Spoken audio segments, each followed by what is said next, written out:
하나님 말씀 같이 봅니다. 우리에게 주신 말씀은 사무엘하 9장 1절에서 13절 말씀 봅니다. 사무엘하 9장 1절에서 13절 교독합니다. 제가 먼저 읽습니다. 다윗이 이르되 사울의 집에 아직도 남은 사람이 있느냐? 내가 요나단으로 말미암아 그 사람에게 은총을 베풀리라 하니라.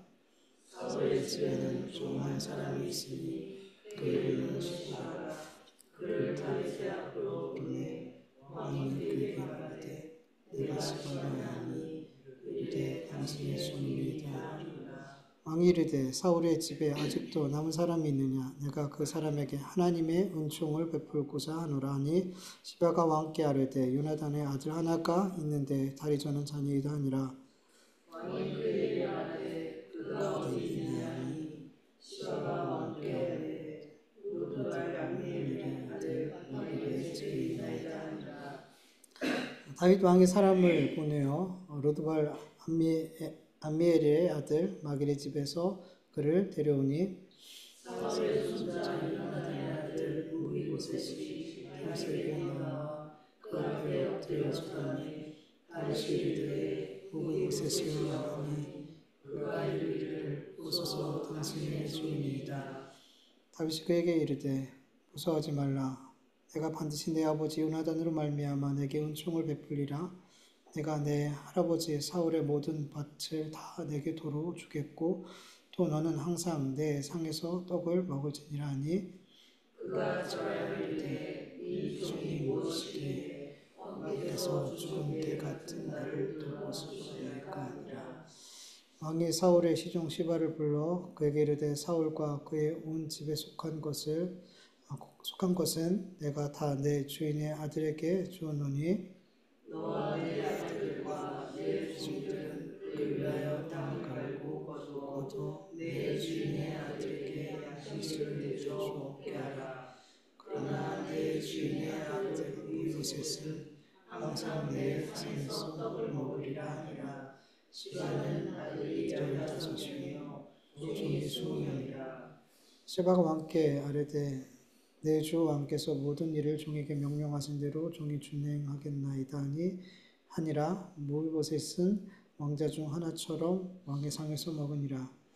무비보셋에게 어린 아들 하나가 있으니 이름은 미가더라. 시바의 집에 사는 자마다 무비보셋의 종이 되리라. 같이 읽습니다. 무비보셋이 항상 왕의 상에서 먹음으로 예루살렘에 사니라.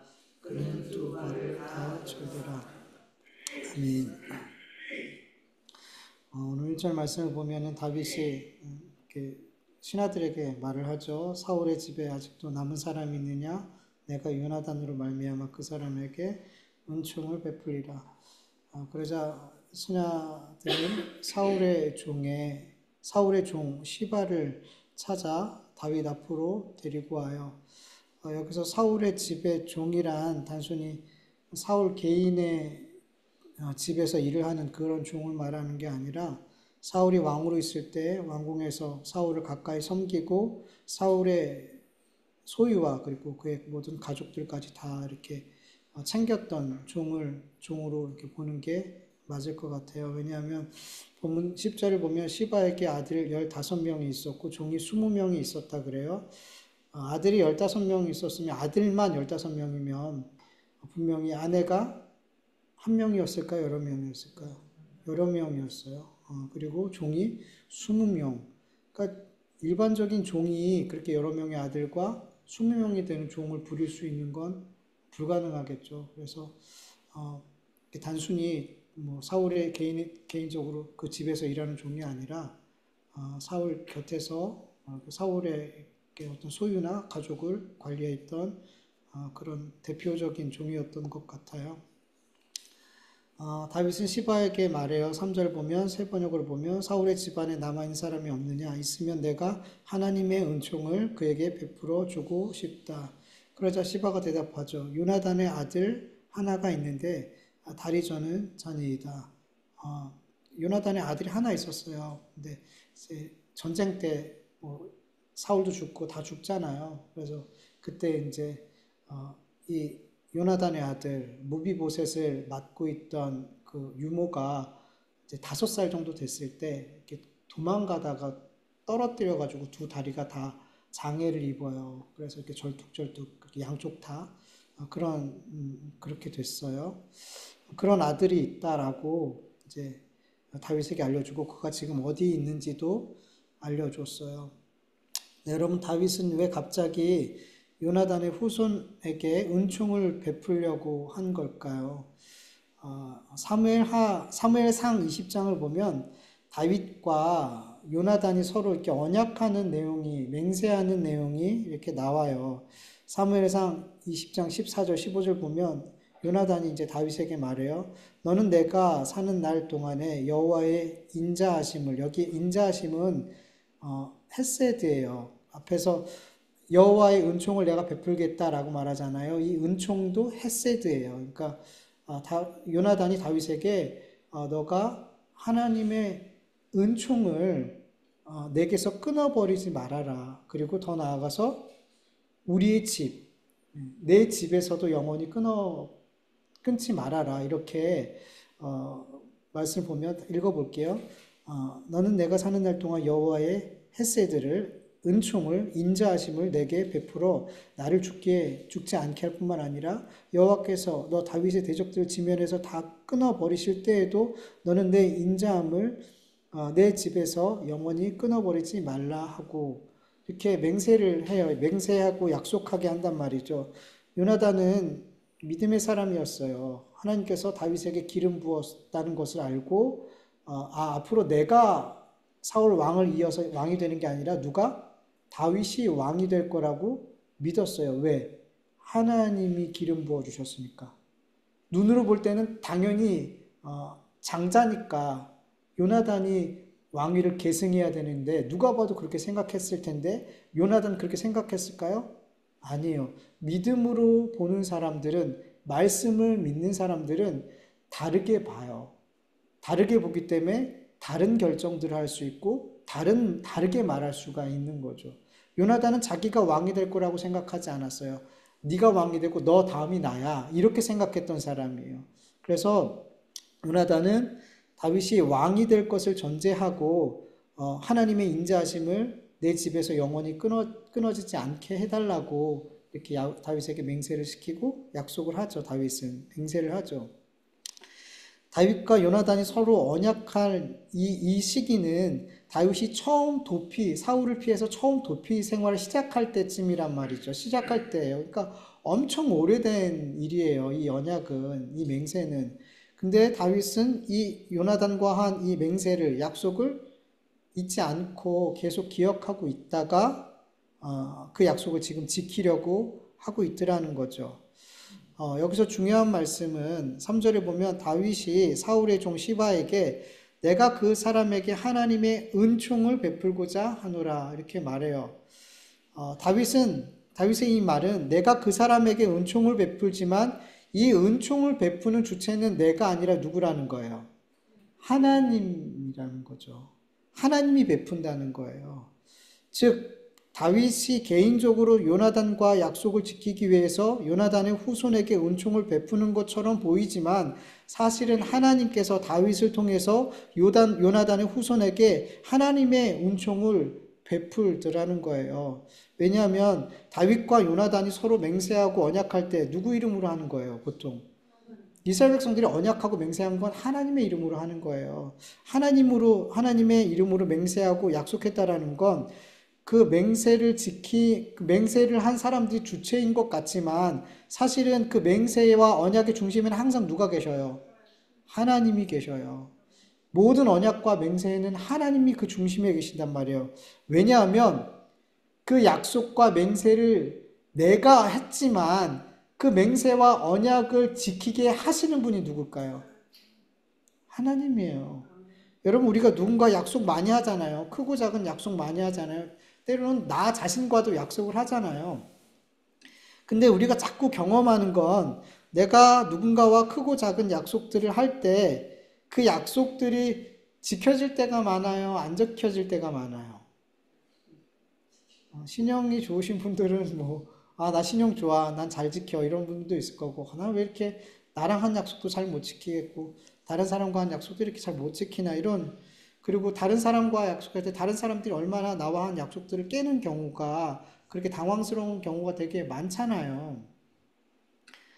특히 편한 사람들, 뭐 자녀들이나 뭐 이렇게 편한 사람들이랑 약속 많이 하잖아요. 편한 사람들이랑 쉽게. 근데 그 약속들 참 안 지켜질 때가 많아요.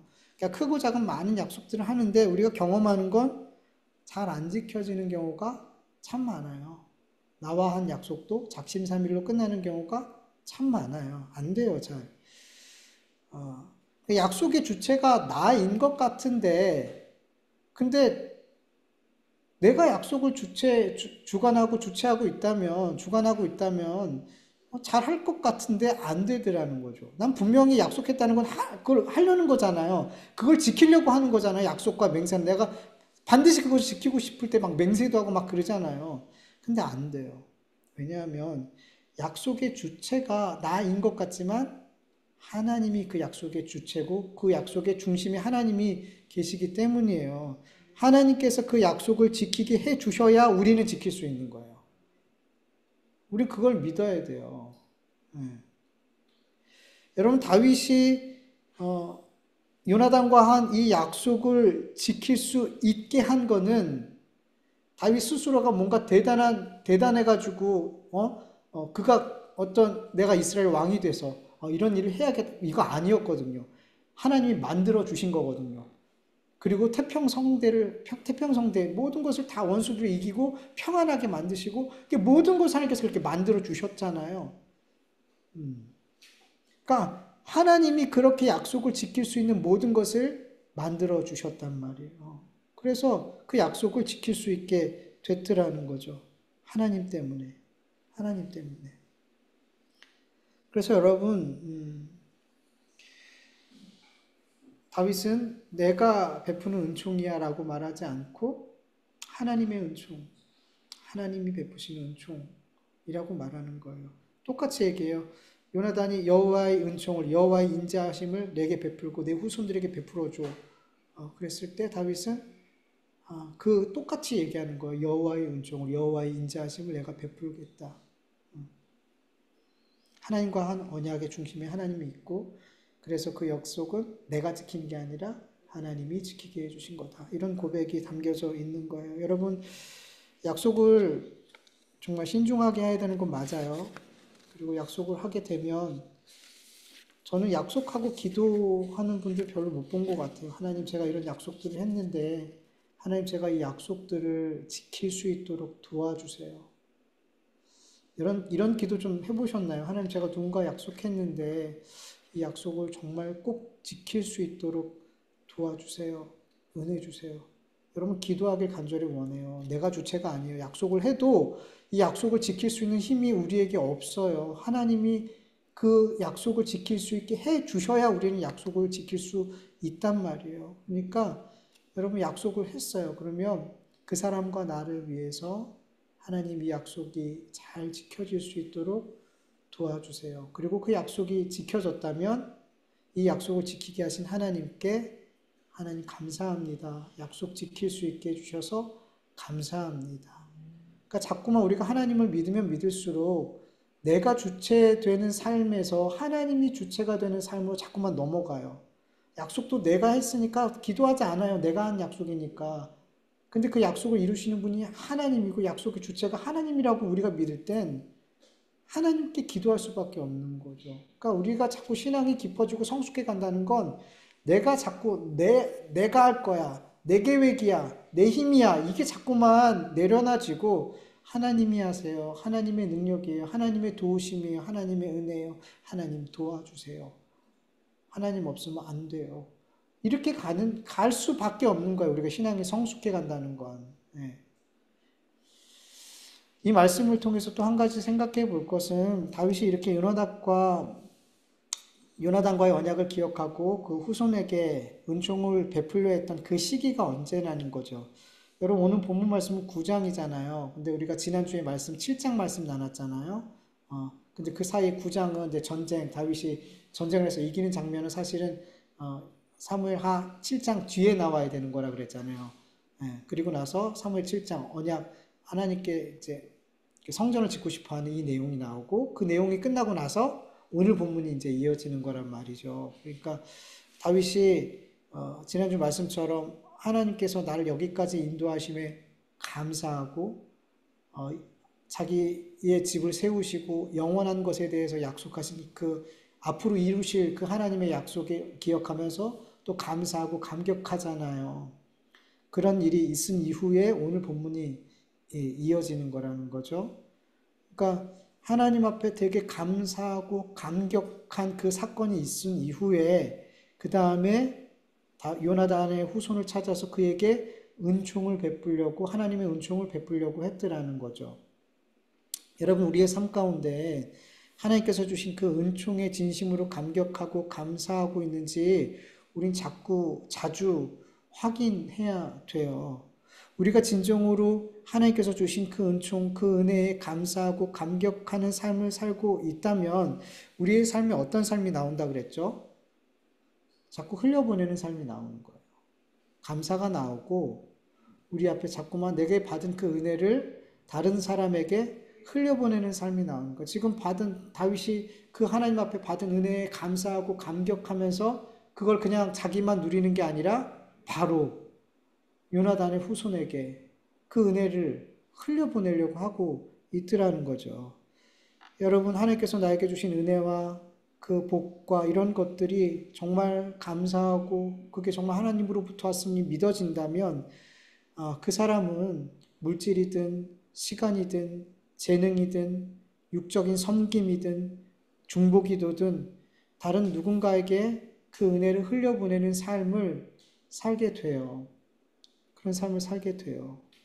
여러분 사도행전 2장을 보면 초대교회 모습이 나오는데 초대교회 모습이 어떠했는지 사도행전 2장 44절에서 47절 세 번역으로 보면 믿는 사람은 모두 함께 지내며 모든 것을 공동으로 소유하였다. 그들은 재산과 소유물을 팔아서 모든 사람에게 필요한 대로 나눠 주었다. 그리고 날마다 한 마음으로 성전이 열심히 모이고 집집이 돌아가면서 빵을 떼며 순전한 마음으로 기쁘게 음식을 먹고 하나님을 찬양하였다. 그래서 그들은 모든 사람에게 호감을 샀다. 주님께서는 구원받는 사람을 날마다 더하여 주셨다. 아멘. 여러분 복음을 통해 예수 그리스도의 복음을 통해 하나님의 구원의 은총을 충만히 받은 초대교회 성도들은 자기의 것을 팔았어요. 그래서 서로가 서로에게 나눴어요. 많이 있는 자는 많이 팔고 적게 있는 자는 적게 팔고 그렇게 자기의 것들을 팔아서 서로가 서로에게 나누더라는 거죠. 그리고 누구도 이거 내 거야 라고 말하지 않더라는 거죠. 그러니까 그 공동체 안에 부족함이 있대요, 없대요? 부족함이 없어요. 부족함이 없고 기쁨이 충만하더라는 거죠. 찬송이 충만하더라는 거죠. 네. 그러니까 하나님께로부터 은혜를 받으니까 구원의 은혜가 너무너무 기쁘고 감사하니까 어떻게 해요? 은혜를 나누는 삶을 사는 거예요. 은혜를 나누는 삶을 사는 거예요. 그래서 누구는 더 많이 가져서 누구는 덜 가져서 이게 아니라 그냥 모두 다 부족함이 없는 거예요. 모두 다 부족함이 없는 만족한 뭐가 이루어져요 여기서? 천국이 이루어지는 거예요. 그 공동체 안에서 은혜를 받고 그 받은 은혜를 나눌 때, 흘려보낼 때 그곳은 기쁨이 충만한 천국이 되는 거예요. 여러분 내가 하나님께 은혜와 은총을 하나님께 복을 받았다라고 믿는다고 말하면서 내 삶에 하나님께서 주신 이 은총과 은혜와 복을 흘려보내는 삶을 살지 않는다면 제가 볼 때는 하나님을 향한 감사가 없는 거예요. 진짜 하나님을 향한 감사가 없는 거예요. 그리고 이 모든 것을 내가 받을 만해서 받았다라고 생각하는 거예요. 때로는 이건 내가 한 거야. 내가 열심히 하고 하나님 좀 도와주신 거야. 내 지분 70, 하나님 한 30. 그러니까 자꾸만 내가 들어가는 거예요. 이 은혜와 이 복과 이 좋은 결과들에 대해 하나님 주신 이 선물들에 대해서 100% 하나님이 아니라 자꾸 거기 내가 들어가는 거예요. 내가 들어가면 흘려보내지 못해요. 인색해져요. 감사가 없어요. 제가 지난 설날 되기 좀 전에 기도하는데 하나님 베트남 선교사님한테 설날에 이렇게 명절비를 보내라고 이제 개인적으로 좀 보내라고 그렇게 말씀하셔가지고 이제 저는 얼마요 묻죠. 얼마 보내야 돼요. 그러니까 얼마를 보내래요. 근데 제가 어떻게 할게요? 다 안 보냈어요. 일부만 보냈어요. 일부만. 아까웠어요. 인색함이 있더라고요, 제 안에. 그 이유가 뭐냐면 하나님께서 저에게 주신 것이 마치 내가 번 것처럼 내 거인 것처럼 생각하는 마음이 컸고 이걸 하나님께서 주셨다라는 그 감사함이 제 안에 이렇게 충만하지 않더라고요. 그게 확인이 됐어요. 그래서 회개하고 한 10분 걸렸나? 선교사님 더 보내드릴게요. 그리고 다시 또 금방 또 보내드려서 하나님께서 주신 마음대로 다 보내드렸어요. 우리 안에 나누지 못하고 흘려보내지 못하고 인색함이 있는 건 내가 들어가서 그래요. 내가 열심히 해서 벌었어. 내가 열심히 해서 이렇게 성공했어. 내가 자꾸 들어가면 흘려보내기가 힘들어요. 하나님이 주셨다라는 고백이 자꾸 우리 안에 나오지 않으니까 감사가 없어요. 그러니까 자꾸 인색해지는 거예요. 네, 인색해지는 거예요. 그래서 여러분 우리가 하나님 주신 은혜, 은총, 복 이런 것들이 내가 잘해서 온 게 아니라 다윗이 잘해가지고 다윗이 얼마나 위대한 사람인 맞아요. 신앙의 위대한 위인은 맞는데 그가 잘해서 그가 잘나서 그 신앙의 자리까지 간 거 아니잖아요. 위대한 왕이 된 게 아니잖아요. 하나님의 은혜잖아요. 하나님의 은혜잖아요. 거기에 뭘 보태면 안 되는 거예요. 거기에 뭔가 더해지면 안 되는 거예요. 그냥 하나님의 은혜입니다. 하나님이 주신 복입니다. 그럴 때 우리 안에 진정한 감사가 나오고 우리의 삶에서 기꺼이 흘려보낼 수 있는 그런 힘이 나오는 거예요. 인색하지 않는 섬김이 흘려보냄이 나오게 되는 줄 믿습니다. 그래서 우리 그리스도인들은 내 삶에 적든 많든 한 사람이든 여러 사람이든 다른 이에게 하나님께로부터 받은 은혜와 은총과 복을 이 하늘의 선물들을 인색하지 않은 마음으로 기쁘게 흘려보낼 수 있기 위해서는 내가 들어가면 안 되는 거예요.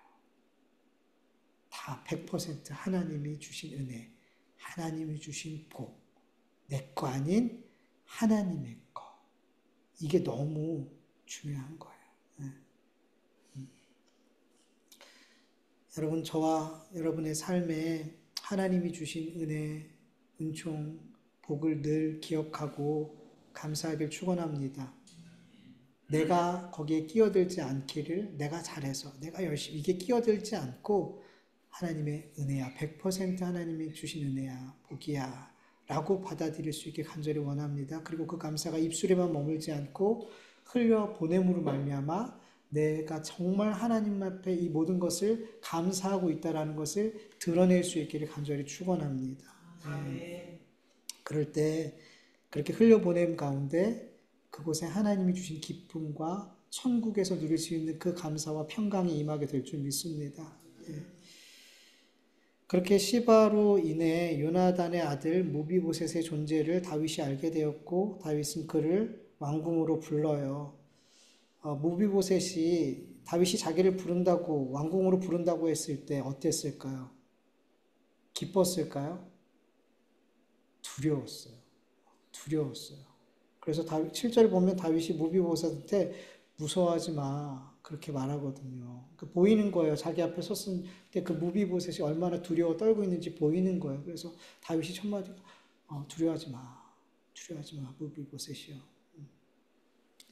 근데 두려워할 수밖에 없잖아요. 여러분 보통 왕권이 교체되면 왕권에 도전할 수 있는 신분을 가진 사람들은 죽이거나 유배 보내거나 조치를 취하잖아요. 그래서 여러분 무비보셋이 로드발이라는 곳에 살았어요. 로드발은 요단 건너편에 있는 이스라엘 변방 지역이거든요. 그러니까 로드발이라는 이름 자체가 뭐냐면 목초지가 없는 장소. 그 목초지가 없는 장소는 사람들이 잘 살까 안 살까요? 안 살죠. 먹고 살기 힘든 곳이에요. 그러니까 사람들이 잘 안 가고 잘 안 사는 곳이에요. 그러니까 뭐 한 거예요? 거기서 저거 은둔 생활 한 거죠. 숨어 산 거예요. 그러니까 사람들 잘 안 다니는 곳에 숨어, 왜? 두려우니까. 자기는 사울의 후손이니까. 그리고 사울을 이어서 누가 왕이 됐어요? 다윗. 사울은 다윗을 죽이려 했던 사람이에요. 근데 다윗이, 자기 할아버지가 죽이려 했던 사람이 왕이 됐단 말이에요. 얼마나 두렵겠어요. 그러니까 그렇게 운둔 생활을 한 거예요. 그러니까 다윗이 부를 때 어쩌면, 나 이렇게 숨어 있는 나를 찾아가지고 죽이려나? 이런 두려움으로 아마 다윗이 이렇게 갔을 것 같아요. 그렇게 두려움 앞에, 다윗 앞에 이렇게 섰을 때 다윗이 7절에 뭐라 그러냐면, 다윗이 그에게 말하였다. 겁낼 것 없다. 내가 내 아버지 요나단을 생각해서 내게 은총을 베풀어 주고 싶다. 너의 할아버지 사울 임금께서 가지고 계시던 토지를 너에게 모두 돌려주겠다. 그리고 너는 언제나 나의 식탁에서 함께 먹도록 하여라. 사울의 토지를 돌려준다는 건 그의 신분을 회복시키고 인정해준다는 거예요. 더 이상 은둔 생활하지 않아도 돼. 사울의 기업을 잇는 사울의 후손임을 당당하게 이렇게 알게 하고 그렇게 그 신분을 회복시켜주고 그렇게 살게 한 거예요. 너 사울의 후손 맞아. 사울 왕의 것 다 너 거야. 너 그렇게 살아도 돼. 숨어 살지 않아도 돼. 부끄러워하지 않아도 돼. 두려워하지 않아도 돼. 사울의 소유 네가 다 갖고 네가 그것을 누리고 살아. 그렇게 해준 거예요. 그리고 다윗의 식탁에 함께 먹게 했다는 거는 뭐예요? 자기 아들처럼 생각하겠다는 거예요. 자기 아들로 여겨주겠다는 거예요. 이런 믿기지 않는 말을 무비보셋이 들었을 때 무비보셋이 어떻게 대답하냐면 8절에 보면 그가 절하여 이르되 이 종이 무엇이기에 왕께서 죽은 개 같은 나를 돌아보시나이까. 무비보셋은 자기를 죽은 개 같은 존재라고 표현해요. 즉 다윗 왕에게 이런 은총을 받을 자격이 있는 자가 아니라고 말하는 거죠. 여러분 은총을 받을 자격이 없는 자에게 은총이 임하는 무비보셋의 모습을 보면서 여기서 우리 또 복음을 발견하게 되죠. 여러분 우리는 무비보셋 같은 존재예요. 다윗 앞에 무비보셋은 죽은 개 같은 존재잖아요. 하나님 앞에 우리가 똑같은 거예요. 여러분 이스라엘 백성들에게 개는 부정한 짐승이죠. 그리고 죽음 자체는 이스라엘 백성들에게 부정 자체예요. 그래서 죽음을 만지는 사람은 어떻게 돼요? 부정하게 돼서 정결 예식을 반드시 거쳐야지 정결하게 된단 말이죠. 그 죽음 자체는 그냥 부정함 자체란 말이죠. 그러니까 죽은 개와 같은 존재라는 건 부정하고 부정한 존재. 그러니까 완벽한 부정한 존재라는 거예요. 우리가 하나님 앞에 그런 존재였다는 거죠. 하나님 앞에 나아갈 수 없는, 감히 나아갈 수 없는, 거룩하신 그 하나님 앞에 감히 못 나가고 그 이름조차도 입에 담을 수 없는 그런 부정한, 완벽한 부정한 존재였더라는 거죠. 예레미야 17장 9절을 보면, 표준세번역으로 보면 만물보다 거짓되고 아주 썩은 것이 사람의 마음이다. 우리의 마음이 사실은 우리잖아요. 우리잖아요. 사실은 우리의 몸은 우리가 아닐 수 있어요. 외식. 근데 우리의 마음은 그냥 그냥 그게 우리거든요, 사실은. 그 마음이 있는 게 우리를 다 나오니까, 우리의 것을 몸으로 나오니까, 마음이 사실 전부라는 말이에요. 마음이 어때요? 썩어 문드러졌어요. 썩어 문드러졌어요. 그러니까 우리는 그냥 썩어 문드러진 존재라는 거예요. 우리 자체가 하나님 앞에 봤을 때, 우리는 그냥 만물보다 더 썩어 문드러진 존재가 우리예요. 죽은 개 같은 존재가 우리예요. 근데 하나님이 이 부정하고 부정한 우리를 먼저 찾아오셨어요. 우리가 먼저 못 가니까. 그리고 우리의 부정함을 씻겨주기 위해서 예수 그리스도를 보내주시고 예수 그리스도는 우리의 부정함과 모든 죄를 십자가에서 대신 해결해 주셨어요. 그래서 우리는 예수님의 십자가의 보혈로 인해서 깨끗함을 얻었어요. 부정함이 사라졌어요. 죄 없는 자가 되었고 의인이 되었다는 거죠. 그리고 하나님께서 우리를 하나님의 자녀로 부르시고 하나님의 식탁으로 초대해 주셨어요. 우리는 영원히 하나님의 식탁에 참여할 수 있는 자가 되었어요. 하나님의 나라를 유업으로 받는 자가 되었어요. 이게 우리 그리스도인들이 받은 하나님께 받은 은혜예요. 은총이에요. 여러분, 나는 정말 하나님 앞에 죽은 개와 같은 존재예요. 라고 여러분 인정하세요? 차라리 먼지가 날 것 같은데, 성경에 먼지, 뭐 벌레 뭐 이렇게 나오는데 차라리 그게 날 것 같아요. 죽은 개 하면 너무 싫은 거예요. 내가 무슨 죽은 개 같은 존재야? 근데 여러분, 그게 우리 그리스도인들 안에 인정이 돼요. 저는 하나님이 부르시기 전에 죽은 개 같은 존재였습니다. 부정하고 완벽한 부정한 존재였습니다. 여러분, 이걸 인정하는 게 너무 중요해요. 우리가 이것을 인정할 때 하나님의 구원이 얼마나 놀라운 구원인지, 이게 정말 내 삶에 늘 이것만 생각해도 감사할 수밖에 없는, 죽은 개와 같은 존재를 하나님의 자녀로 삼으신 이 놀라운 은혜를 정말 감격하고 감사할 수밖에 없는 거죠. 그런데 제가 볼 때는 많은 경우 내가 그렇게 죽은 개와 같은 존재였다라고 생각하지 않는 것 같아요. 그래도 뭐 하나님께 은혜 받을 만한 존재라고 생각하는 것 같아요. 하나님의 부르실 수 있는 존재 같다라고 생각을 해요. 그래도 난 이 정도면 괜찮은 사람이야 라고 생각하는 경우가 많은 것 같아요. 왜냐하면 자꾸 내가 괜찮다라는 생각을 할 때 우리 안에 하나님을 향한 내가 어떤 존재였는지 알면 알수록 우리 하나님 앞에 감사할 수밖에 없는데, 반대로 내가 괜찮으면 괜찮다, 하나님의 은혜를 받을 수 있는 어떤 그런 사람인 것처럼 생각하면 우리 안에 하나님 향한 감사가 별로 나오지 않아요. 깊은 감사가 나오지 않아요. 여러분, 정말 내가 어떤 존재였는지를 정말 잊지 않고 살기를 간절히 원합니다. 나는 죽은 개와 같은 존재였어요. 근데 이런 나를 구원하려고 하나님이 예수 그리스도를 십자가에 못 박아 죽이셨고 부활시켜 주셨어요.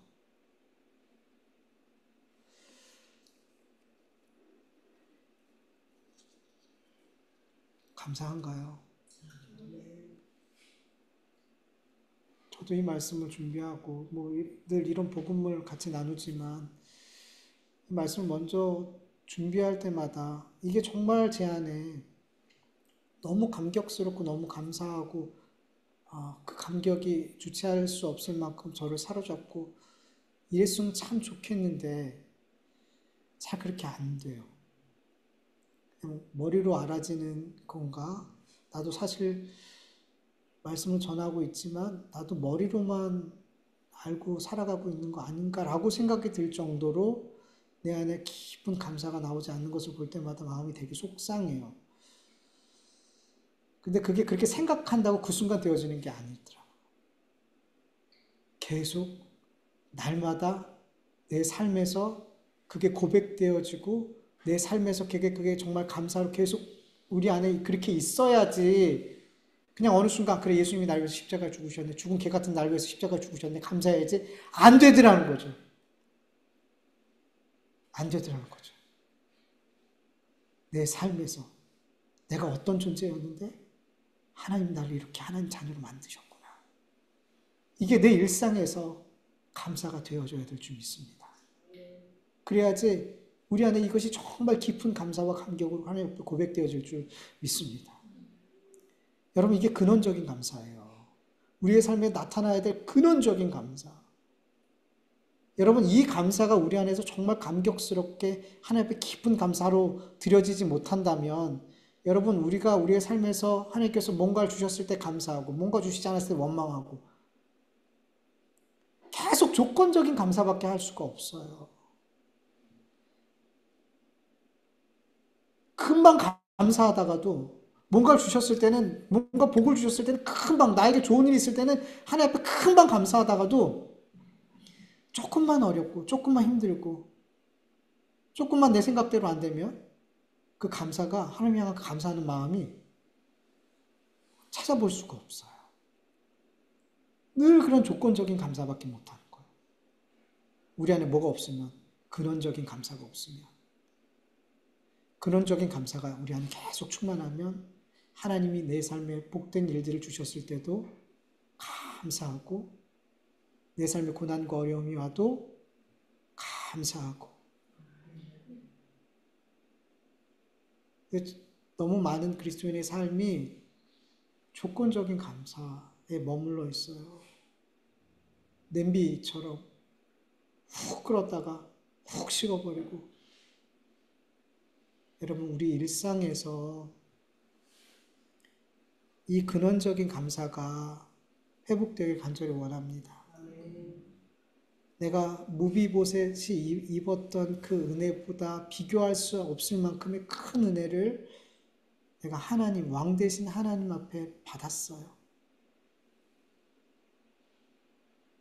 다윗은 무비보셋을 왕자들과 함께 식사를 하게 했지만 하나님은 우리를 하나님의 아들, 딸로 삼으셨어요. 왕의 아들이 아닌 하나님의 아들, 하나님의 딸, 개같이, 죽은 개 같은 우리를. 여러분, 이거를 매일매일 이번 한 주간 묵상해 보시면, 그것을 인해서 감사하면 지금 생각할 때, 하나님 주신 은혜가 이거구나 라고 감사해야지, 이 마음이 아니라 정말 내 속에서부터 올라오는, 정말 나 같은 사람 하나님 구원하셨군요. 그런 참 감사가 여러분의 입술과 마음에서 나오게 될 줄 믿습니다. 우리 같이 말씀을 기억하면서 잠시 기도하죠.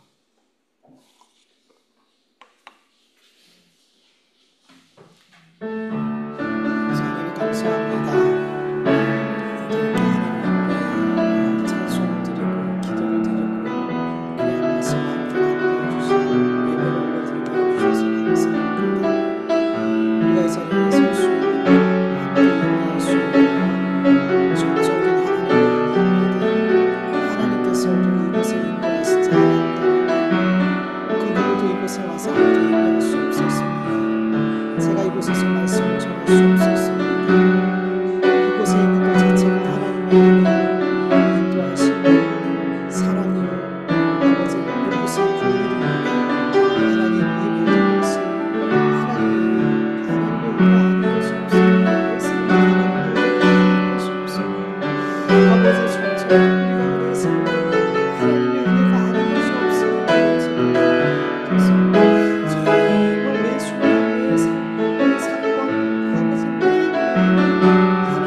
하나님 감사합니다. 우리의 신앙이 점점 장성한 어린과 같은 자람이 있는 신앙이 되어질수록 내가 없어지고 내 안에 예수님으로 충만할 수 있도록 도와 주시옵소서. 자꾸 내가 주인이 되는 삶을 살라고 마귀는 우리를 부추기고 우리 안에 있는 죄성은 여전히 내가 하나님의 자리에 서도록 하려고 합니다. 하나님 도와주셔서 은혜 주셔서 내 마음의 중심에 언제나 하나님이 좌정하여 주시고 다스려 주시옵소서. 하나님, 그냥 매일 일상 살아가는 게 그냥 내 힘으로 그냥 그렇게 당연히 살아가지는 것처럼 생각될 때가 많습니다.